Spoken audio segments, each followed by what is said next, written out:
नमस्कार, प्रणाम। हम अवनीन्द्र ठाकुर उपस्थित छी कवि रविन्द्र जीक एकटा रचना लऽ कऽ जे पुष्पांजलि अछि स्वर्गीय ललित बाबूके लेल। सोम जन्मदिवस के अवसर पर ई सोहर हुनक लिखल।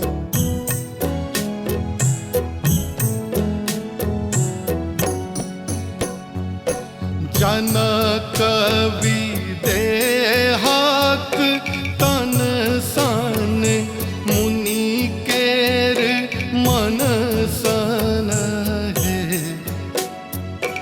जनक विदेहक तन सन मुनि केर मन सन हे।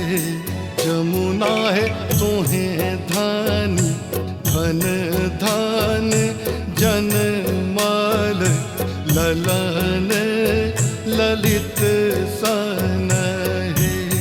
जमुना है तोहें धानी धन धन जनमल ललन ललित सन हे। सुनु धानी बाजन बाजय बाजन बाजय भेल सुदिन दिन हे। यमुना है तोहें धानी धन धन जनमल ललन ललित सन हे। यमुना है तोहें धानी धन धन जनमल ललन ललित सन हे।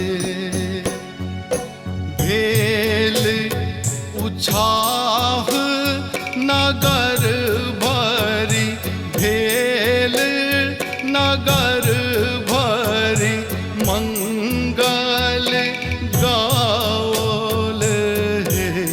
यमुना है तोहें धानी धन धन सर जल रतन ललित सन हे।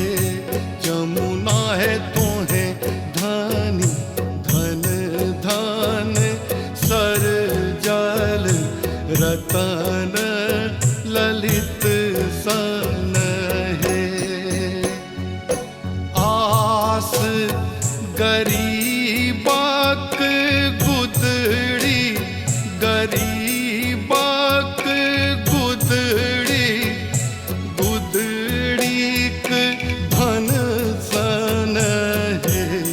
यमुना है तोहें धानी धन धन अर जल रतन ललित सन हे।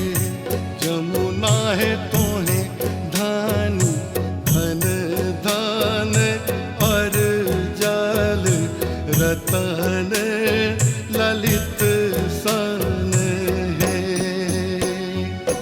मैथिल अमर सपूत अमर सपूत पुहुप दृग जल सन हे।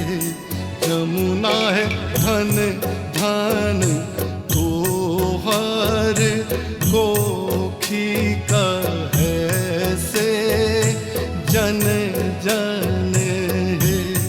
यमुना है धन धन तोहर गोखी कहे से जन